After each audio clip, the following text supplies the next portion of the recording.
Howdy to all you collective listeners. On this episode of the Samson Strength Coach Collective, we had Danny Apodaca.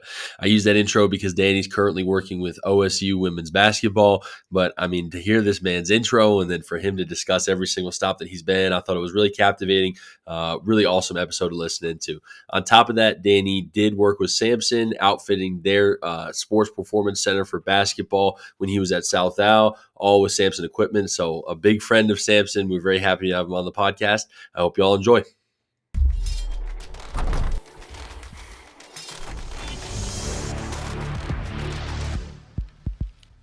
What's going on, collective listeners? On today's episode of the Samson Strength Coach Collective, we have Danny Apodaca with us. Danny, welcome. Glad to be here. Thanks for having me. Absolutely. I mean, Andy from Samson spoke very highly of you. We're very excited to get you on this episode. So let's start it off, man. Can you give me a little bit of your background in strength and conditioning, what your path has been so far? Yeah. So originally from Albuquerque, New Mexico.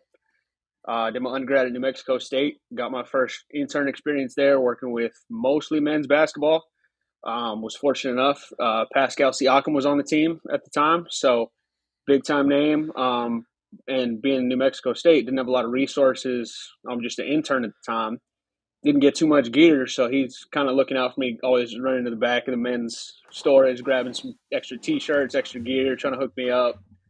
And that was really where I fell in love with basketball. I mean, I played basketball growing up, but I'm 5'6", so definitely not making it to the league by any means. And then I never really had a good strength coach growing up either. So I loved the weight room. I loved working hard, just grinding through it, trying to prove people wrong, being that I'm 5'6", proving that, I can hold my own in different situations, things like that.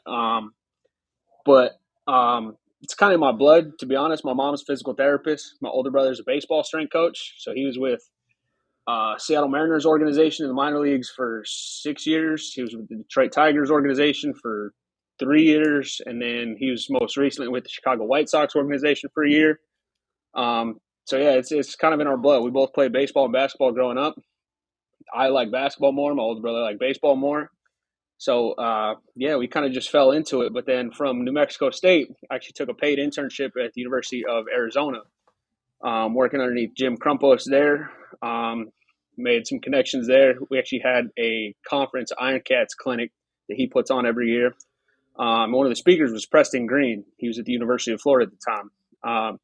So I got to meet Preston, actually got to train with Preston, and Preston absolutely destroyed us. That was my first introduction to 6'12", 25. Oh, And we did legs, so he absolutely crushed us. I think we did front squat for 6. We did I can't even remember. It was pit shark for 12, and then it was leg press for 25. That was brutal. No rest in between. Absolutely destroyed. no shot. And then shortly after that, it was probably about a month after that, one of Preston's assistants takes another job, and Preston gives me a call. And, hey, I need an assistant. Really liked what you were doing at Arizona. Are you interested? Yeah, absolutely. We'll go work at the University of Florida with men's basketball and one other team, as opposed to being a paid intern working with 17 sports at Arizona. So absolutely took that opportunity, ran with it. Actually, he called me on a Friday, offered me the job on a Friday. He's like, all right, great. You start on Monday. I'm living in Tucson, Arizona. So, all right, now I got to figure out how to pack up all my stuff, move from Tucson, Arizona to Gainesville, Florida over the weekend, basically.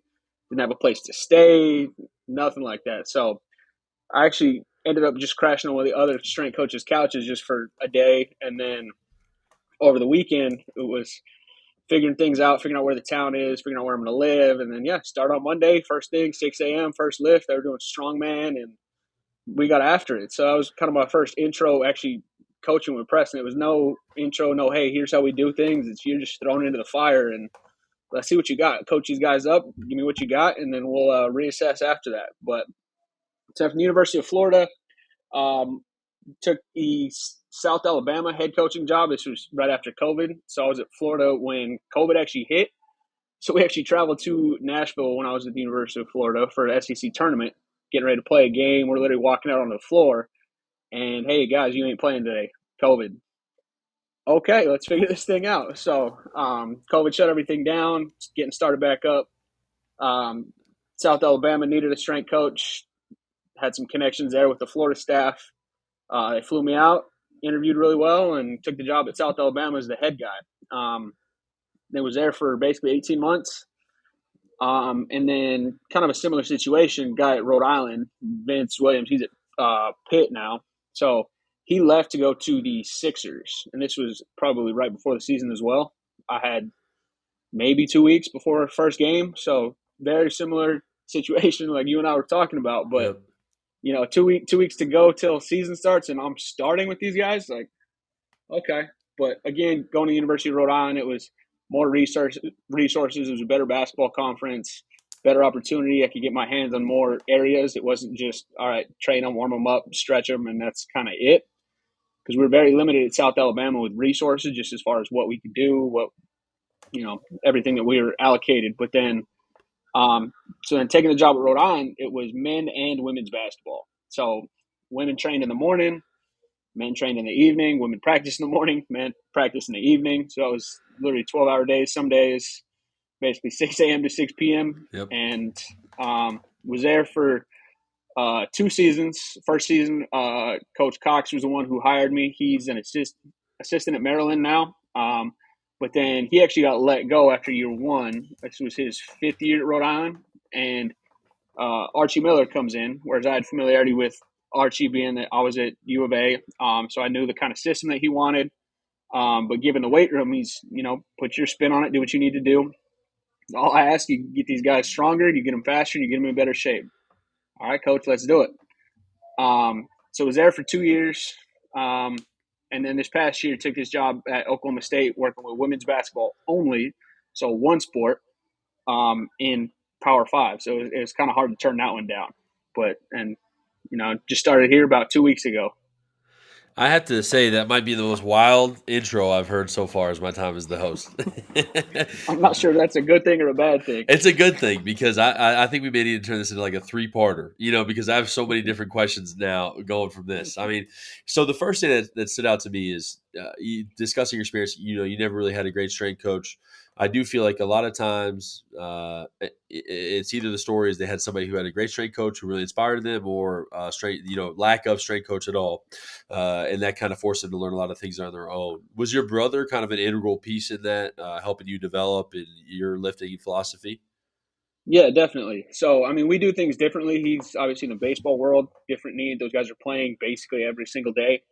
I mean, you get to the bigs, you're playing a 162 game season, and that's a monster in itself. So, but also with his world, you're getting so many different personalities, guys that don't speak English. Like, he's fluent in Spanish now, which Wow.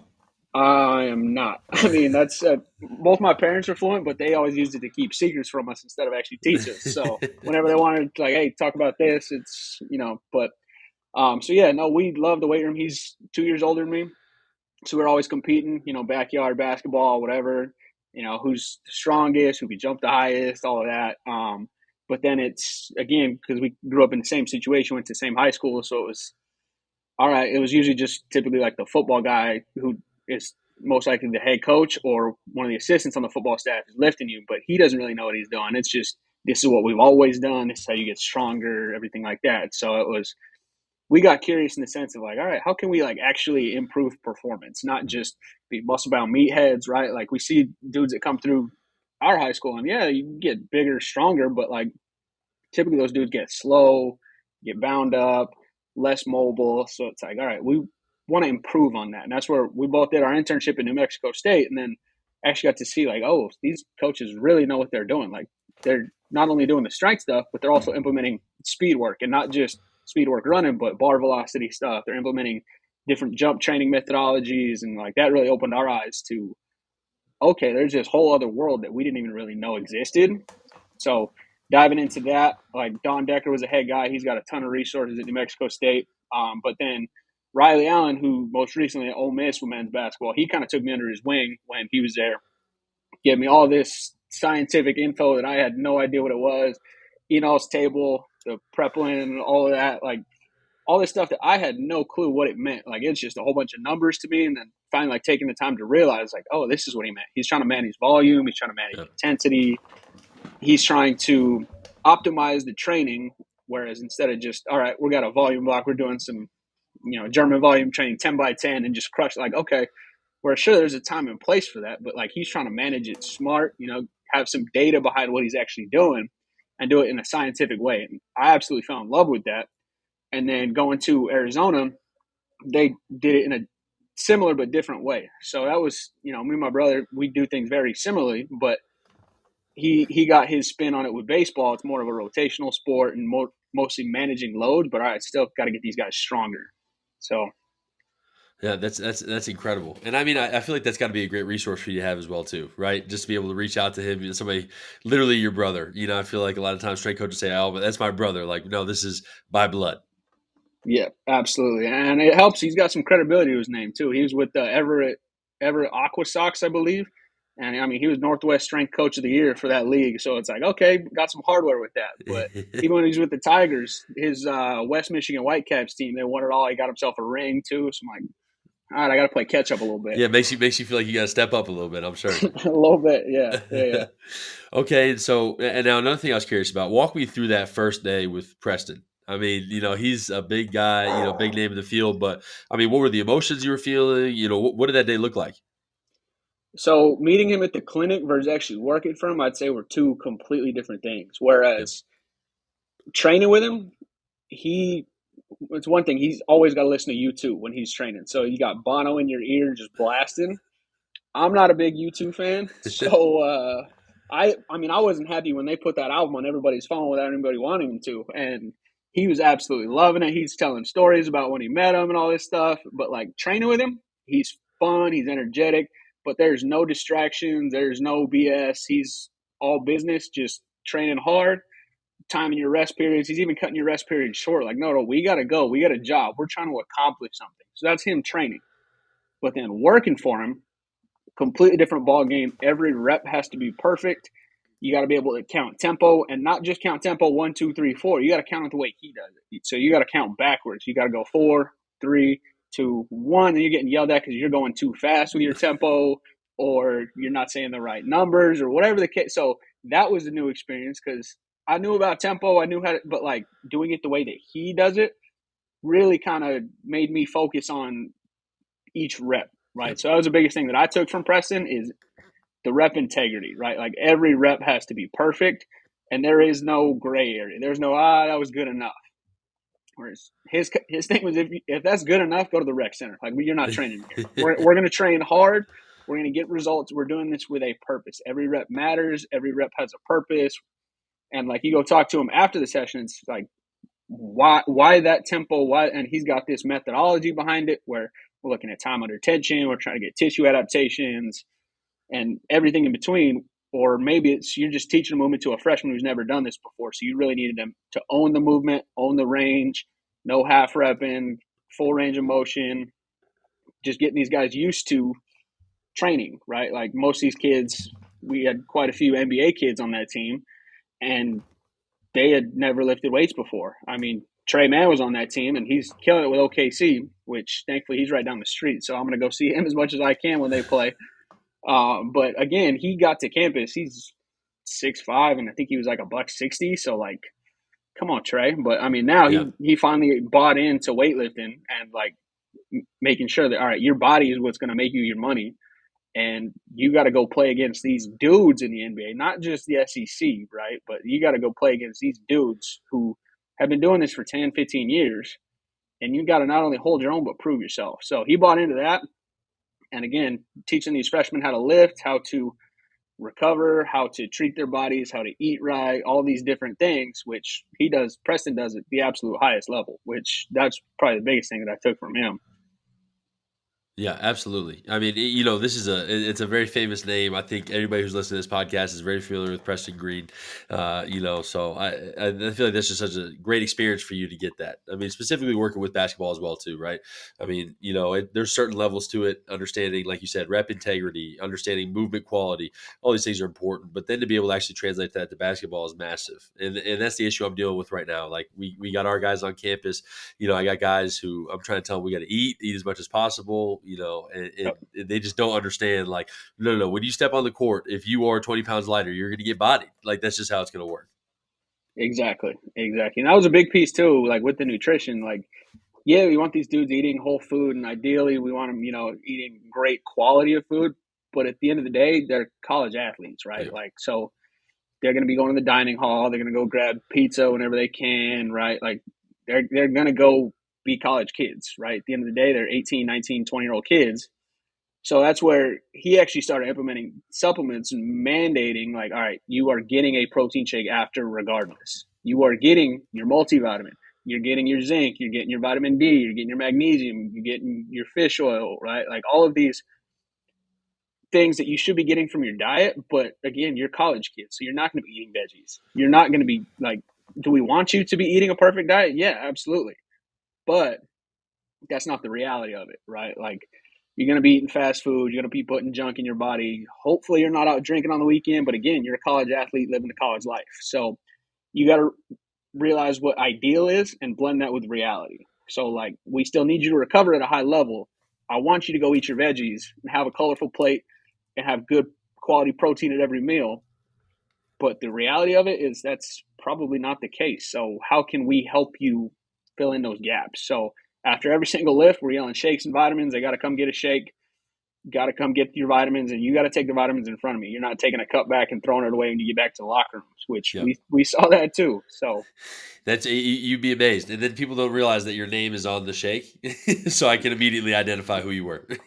exactly, Yeah. exactly. And that's where I'm fortunate. I mean, you spoke about working at South Al, same conference that I'm currently working in. I work with men's and women's at Appalachian State.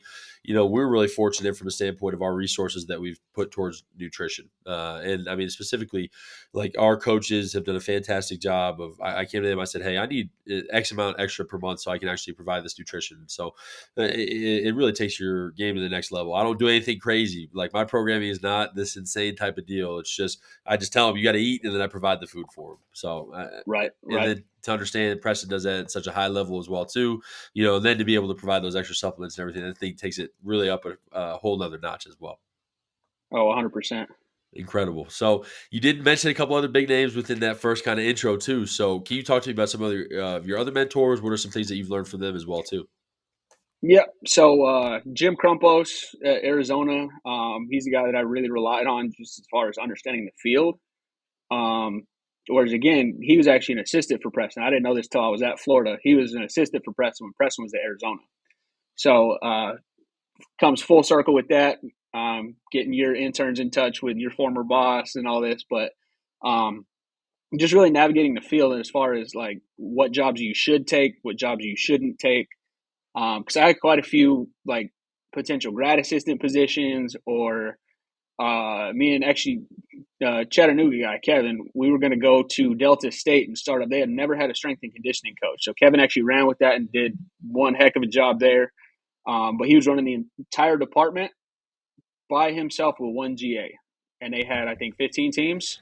It's So insane. like, and that's Delta State, Mississippi, like middle of nowhere, Mississippi. I think the closest place to you is probably 2-3 hours away, where probably even where you just have a Walmart, right? Like Yep. insane. Um, so navigating that with Jim Crumpos was all right. Like, yeah, that's going to be great for your personal growth, but as far as career development, like that might not be the best move for you. Like, you're not going to be the head guy, right? Like Kevin technically would be your boss, which nothing wrong with that. Kevin's a good strength coach. I still talk to him every other month. But it's, trying to navigate that as far as like, all right, what do you want as a strength coach? What do you want to do? You want to be a basketball guy? You want to be a baseball guy? Like, you want to be Olympic? You want to run the department one day? Like, what is it you want to do? So Jim really helped me with that. Um, and then the programming, right? Like that was one piece that I really took from him is your programming. I don't want to say it doesn't matter, but is it keeping your head coach happy? Number one, right? Like, are they players coming into practice? Oh, I'm sore. I can't do this because of weights, and I'm gassed from doing this at weights. Now you got a problem because the head coach is going to come talk to you and tell you to do less, right? And anytime a head coach starts taking days away from you, that really becomes an issue, right? Like if we're only lifting one day a week, all right, what adaptations are we actually chasing, right? Like, can we actually get anything with that? Like, probably not, right? But again, so keeping a head coach happy is number one. Then number two is trying to build that relationship with the athlete while maintaining a standard, right? Like you want to have the athlete still respect you, listen to you, and understand what it is you're asking them to do, right? And so keeping in mind that like you're not going to ever have an athlete do something that you haven't done yourself, right? So that was a big thing. Like every time there was a probably 2 hour block in the middle of the day when I was at Arizona, so 17 teams come through a weight room, and we got a 2 hour block in the middle of the day. He goes, I don't care how tired you are, we're going to train. Like, let's go. And we're doing some type of, all right, today is our metabolic, today is our ISO day or whatever. And like, you're jumping in and you're training with Crumpos. And he is a savage in the weight room. Absolute savage. That dude, he does not stop. He'll be drenched in sweat by the end of it, but he gets after it. And that's one thing is if you're going to be a strength coach, not only are you going to talk the talk, but you got to walk the walk too, right? Like you got to train. One thing that really stuck with me is he's like, yeah, once you get to the job that you really want as a strength coach, typically you get a little complacent, probably put on a little body fat, and then you become this dude who's sitting in a chair yelling at the athletes, and it's like, coach, can you even do this? You're asking me to do this, but it doesn't look like you can do that. So if you can't demo exactly what the athletes are doing with probably more weight than the athletes are doing, you probably shouldn't be programming that, right? So it's doing the program yourself first, one, to know what it feels like, two, so that way you're holding yourself accountable, you can hold the athletes accountable from, look, I can do this, I'm washed up, I'm not an athlete anymore, but look, I can do this exercise too, no issues. Here's what full range of motion looks like. You know, sometimes you get athletes, you tell them exactly what you want to do, but they're visual learners and they really need to see it done before they can actually try to execute it themselves. So being able to walk the walk was a big thing that I took from Crumpos, as well as navigating that journey, as far as what jobs to take, what jobs not to take. So I really learned a lot of Arizona from Crumpos, and he's pretty elite at what he does as far as running a department. I think that's such a big piece too. I mean, like you're saying about, you know, I think this does get kind of a heated topic about people saying, okay, do strength coaches have to be this 5% body fat kind of guy? Like, it doesn't have to be like that, in my opinion. But I do think you have to challenge yourself on a daily basis because we ask a lot of these athletes. We ask them to not only go to school, we ask them to perform, we ask them to show up to practice every day, eat right, like you're saying, avoid all these things that are super fun. They're seeing other people go on the weekend. So why not make ourselves uncomfortable as well, too? And I'll never forget, I was working with Tennessee football. I worked with Craig Fitzgerald. I don't know if you're familiar, but he's a monster, fantastic to work for, taught me so much, but his conditioning was hard, like very hard. And I remember I think it ended up being 20 half gassers for our last day. And we were getting ready and the guys were getting out and they're like, man, I can't do this. And they're like, and I kind of tried to motivate them a little bit. And they're like, I think you can. Like, I was like, I think you can. I really do. And then they end up turning to me and they're like, well, you can't do it. And I said, well, actually, I did it this morning at 4:30 in the morning. Right. So No, exactly. Yeah. yeah, But to your point, yeah, like you don't need to be this 5%. Like, yeah, you as a coach, life happens, right? You get a family, right? In my case, you move 6 times, right? Like life happens. But at the same time, you don't need to put 70, 80, 90 pounds of fat on. Like that's excessive at that point, right? Because that just means you went months without training, without eating right, like being mindful of what you're doing, right? And then at that point, like as a strength coach, you don't pass the eye test, right? Like, so you get new athletes coming in.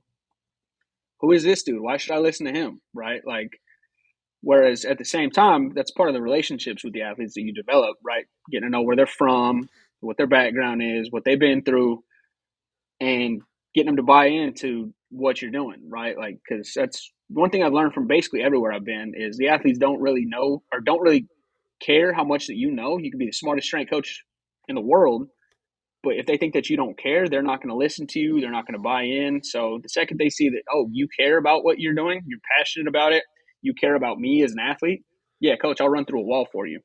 it's big time. I mean, it's big time. I mean, and like I ran a marathon this past spring, and I'm like 255. Like it was not a pleasant experience, and like all these athletes, they can always beat me in a race. If they set me, like, I think I'm a disgrace to basketball as a game. When I step on the court, like, I have as much handles as the people who played on the original Peach Baskets. But I mean, at the same time, like, again, challenging yourself has it showed them that validity. And it's like, look, man, like, if I'm going to ask you to do hard things, I'm going to do hard things too. It's only fair. So, well, okay. 100%. So you have all these fantastic mentors, and so you learn all this amazing information. But a big piece is taking everything and then making it your own, right? And making it your own philosophy. So, what was your kind of process with that? What did that look like for you?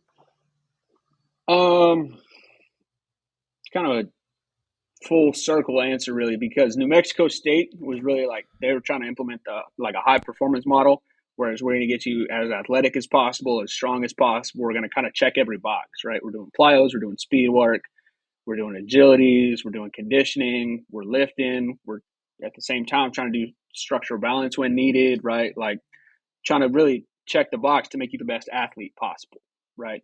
But then throughout that journey, realize that sometimes you're not afforded that luxury of trying to implement a high performance model, right? Like whether it be limited time with athletes, you don't have X amount of days in a row. Like some days, like when I was at the University of Rhode Island, like the women's basketball team was only there for 3 weeks out of the summer, and then they'd go home and they come back and it's basically preseason. So like, all right, how much can we really implement at that time? So what can I do? What's the most important for them, their game, ultimately the style of play, what the head coach wants, right? And fitting that into what is the most important, right? I mean, it differs with every sport you got. Whereas you got baseball, like, okay, they don't necessarily need to be in the best shape, but they better be strong, they better be mobile, and they better be durable, right? But basketball, okay, it's a lot of impact on the lower body. There's a lot of, they're going to go get shots up.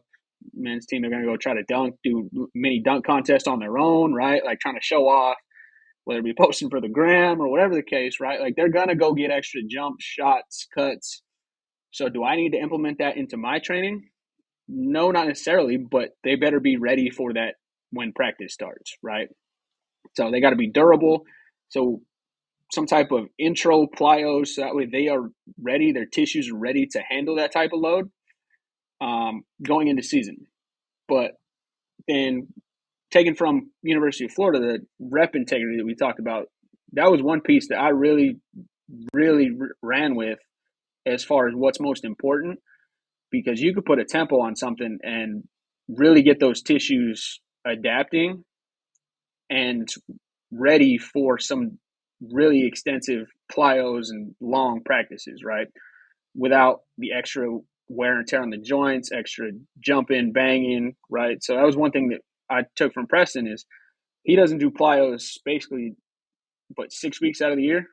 Whereas we're doing some type of velocity work with the bar, we're doing various tempos, but at the same time, we're not banging on the joints, right? Like, especially when you got 7-footers at that level, SEC players, right? Like, do you really want to do plyometrics with a 7-footer who doesn't know how to squat? And it's not even talking about squatting twice your body weight ready for plyos. It's no, this kid, like, he can't squat. Like, he can't even get to 90. And you want me to do plyos with that kid? I think mobility and strength work would be far more important for one, his durability, and two, his time on the court, right? Like getting him stronger, more physical, so that way when he does get banged up, bruised up, somebody lands on him, whatever, he'll be able to handle that, right? So, taken from all of that is my programming now is really just, all right, what's the most important thing and what can I accomplish and how much time do I have to do it? With considering those, my programming's really got really basic. Like it's bring a camera crew in. It's not sexy, we're checking the boxes. Some days, all right, we're doing split squats. That's our A block, right? But again, it's what the athletes need, right? Like, so I'm fortunate enough now where I only have one team, so I could do 3-4 groups in a day if I wanted to, because I only got to worry about 14 athletes, right? But when I was at Arizona, that wasn't the case, right? Like, as a paid intern, I'm working with 14 teams, and okay, so like I got to bounce from volleyball to baseball to I even had cheer at that time, like going all around all these different sports. Like everyone has a different need. Everyone has a different, like, all right, what's most important for that sport? What's most important for this sport? So really, you almost have to have a cookie cutter philosophy at that point just to make sure that each team is taken care of, right? So you're not just, I'm stuck in, all right, well, we need to lift in small groups. Well, coach, you got 14 teams. How are you going to do that? All right, that's a good point. So again, it's what's most important, how much time you have, and what adaptation you chasing. What does a head coach want? Like those would be the most important things as far as managing my philosophy. Whereas even still, I'd say my philosophy is ever changing because it's again, what does a sport coach want, right? Like, are we going to be a team that's running up and down trying to score 150 points in a game, or are we really going to slow things down and try to keep it under 40, right? Like, what does the head coach want? How good a shape do we need to be in? How strong do we need to be? And again, looking at injuries, right? Like a lot of kids now, especially in the basketball world, even freshmen coming in, they got these overuse injuries because they specialized really early, but that's a conversation for another day. But, they got all these miles on their legs, and a lot of them had knee issues, ankle issues, hip issues. Some of them had multiple surgeries. So it's like, what's most important? What can we actually accomplish in a short amount of time? No, certainly, and I mean, I agree with you 100%. Like my programming is, I mean, literally, it's the most basic it can possibly get. When you talk about bringing camera crews in, I remember one time, like, I had somebody come in and film it when I was at Texas Tech, and the guy was kind of like, "Really? Like, I think I do these workouts," and I'm like, "Yeah, but ultimately Yeah. they work, right? Those things stick around for a reason."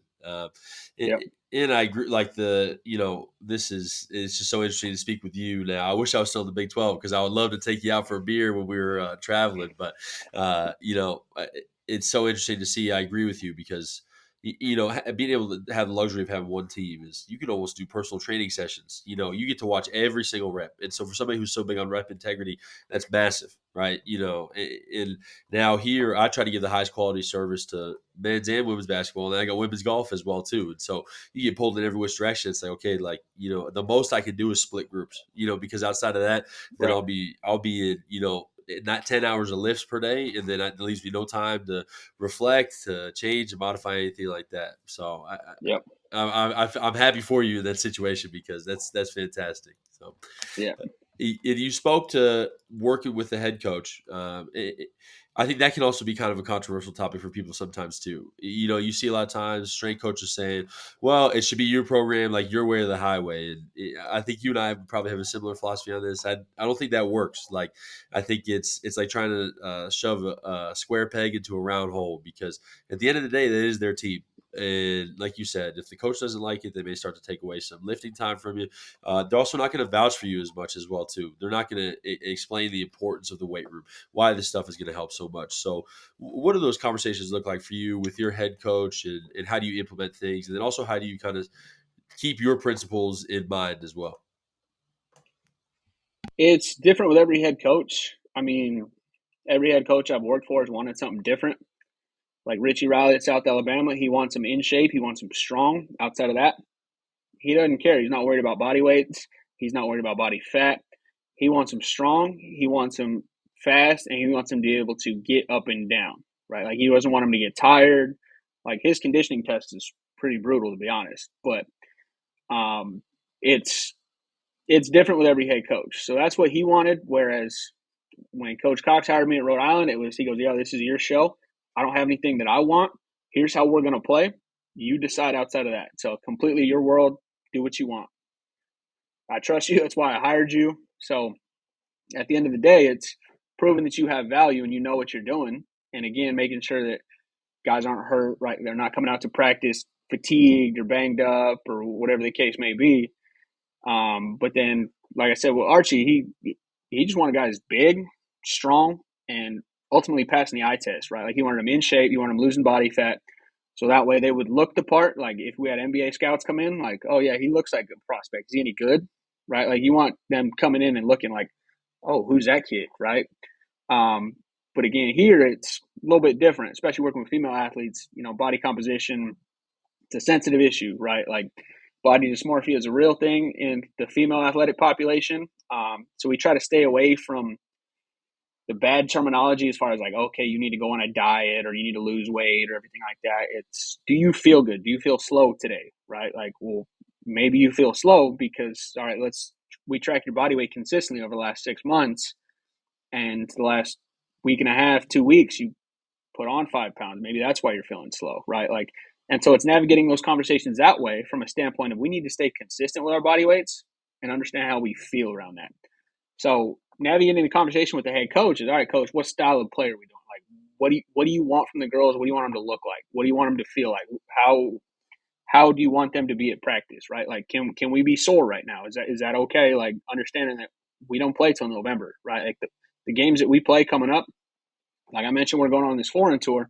We're going to play some games out there, but again, these games really don't matter. Like, of course, we want to win. We're going to be competitive. We're going to compete, but ultimately, the result is not what matters. It's doing the little things, right? Like, are the girls running the plays? Are they in the right spots? Are they trusting each other? With like, are they talking, communicating, right? Like, so yeah, now is a time where we can be sore. That's fine. So we can have a little bit more volume in the weight room. We can do some overloaded eccentrics, whatever the case may be. But come season time, like, all right, we need them to be fresh. We need them to be strong, and we need them to be feeling good come game time, right? So that's the most important thing here at Oklahoma State for me. But again, it's different with every head coach that you talk to. It's how much freedom are you going to get from your head coach?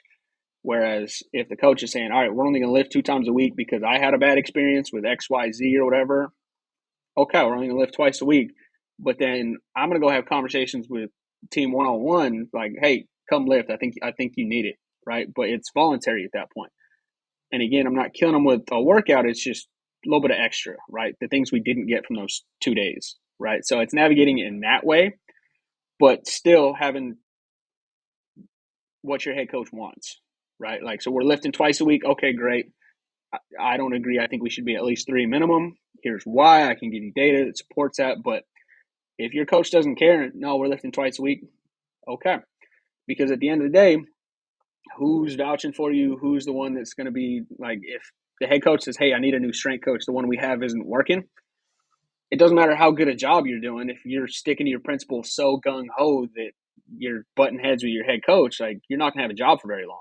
So it's a tricky world, but at the same time, like, I have my principles as far as what we're doing in the weight room. Like I talked about with the rep integrity, every rep has to matter.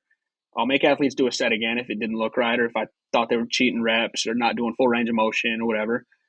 But as far as the principles of actually like programming, that it varies just based on what the head coach wants, right? Like, head coach will give me what I want, and that's kind of my template as far as like, okay, what can I accomplish with the outline that the head coach gave me, right? Whether it be 3 times a week, whether it be, all right, you got 30-minute lifts or 45-minute lifts or whatever the case may be, you got to work with what you're given and then do what you know as a strength coach, everything that you've learned up to this point, as far as what can I actually accomplish, what goal are we chasing, what is the why behind this program right now.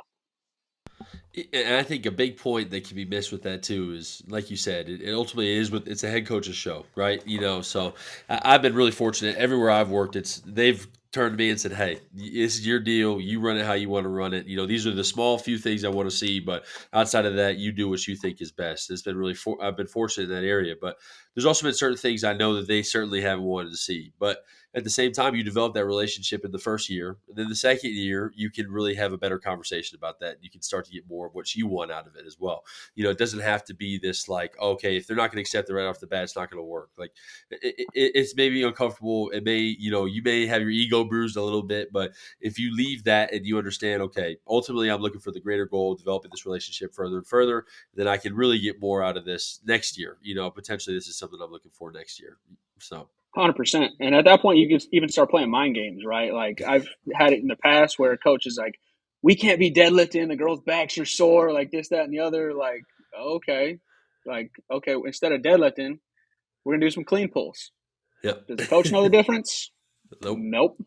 Whereas you're still accomplishing what you want, right? Like, so it's playing the game, giving the coach what they want, but still doing what you want in the process. Whereas if the coach walks in and we're doing clean pulls and they got some type of feel of like, isn't that a deadlift? No, coach, it's way lighter than dead. And again, it's playing the mind games, right? Whereas Yep. you're not trying to disrespect your coach in any way, but as long as you have that justification of why I'm doing this, why it is going to help them get better, And you can say that without having to go back and like flip through articles of coach, look at article section 3, whatever. Like if you got that ready to roll, there's never really going to be an issue if you're justifying that. Whereas if they're absolutely gung ho of like, no, we're never doing this. If you do this, you're fired. Okay, now I know that like that's the line. I can't cross that line. But most of the time, coaches aren't even at the lifts. I'll have assistant coaches pop in, but rarely ever do I see a head coach walk through the door. With the exception of Archie Miller, he works out probably seems like 6 times a day. He only works out once a day, but he's in there forever. He gets after it. I love it because our women's coach will pop in and she'll just start like hitting just tricep extensions out of nowhere. I'm like, she cracks Yep. me up. But the Yep. players love to see it too. They're always like, "Hey, coach, get after it now." So, oh Oh man. yeah. So you've moved to all these different places. I've had a pretty similar experience. I feel like a lot of these listeners have had the same experience as well too. You know what? I mean, aside from strength and conditioning, what are some of your favorite things that you've taken from each of these places? Learning about different parts of the country, to be honest. Arizona, it's a desert. It's hot. Down in Gainesville, down in Alabama, it's hot, but it's also humid, right? University of Florida, we had to do strongman. It seemed like it was 5 a.m. It was 6 a.m., but we're doing that 6 a.m. because of the heat, because of the humidity, right? Like, we're not trying to punish these kids, get them up early for that. It's no, this is the safest time to do this. We're doing this outside. You're doing loaded carries, you're doing tire flips, you're doing yoke carries. Like, it's brutal, but it's a summer and you're in Gainesville, Florida. Whereas if we wait 2 hours, it's going to be 90% humidity and 90 degrees outside. Probably not the safest time to be doing something like that. So we do that, and it's it's a camaraderie thing, it's team bonding, but at the same time, like, it does translate to the court, right? Like some anti-rotation with the carries, loaded carries, tire flips, but it's getting them better, but at the same time, like, it's hard, right? Like, we're doing it for time, we're getting after it. I think actually ESPN actually came by and filmed it. That show Gym Rats came out and filmed it. I Yep. think Notre Dame was on one, Florida was on the other. I was there for that one, and hosted the show. We put him through it, and he did not like it. He handled it well, but by the end of it, oh, he was done, absolutely toast. But yeah, that's again, we had to do it early in the morning because if you do that midday, it's 90 degrees out, 90% humidity. Yeah, that's not safe. So Yep, absolutely. And that's what cracks me up too is that I don't understand. I remember the first time I was driving to Lubbock, Texas.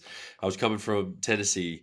I'm going all the way through Texas, and I just started to see that thermometer on my car just go up and up and up and up and up. And then all of a sudden, I'm like at 115, and I'm like, all right, this is insane. I've never seen anything like this before. So, yep. but And then I got to experience a freezing cold up in Rhode Island. That was yep, a change of pace for me.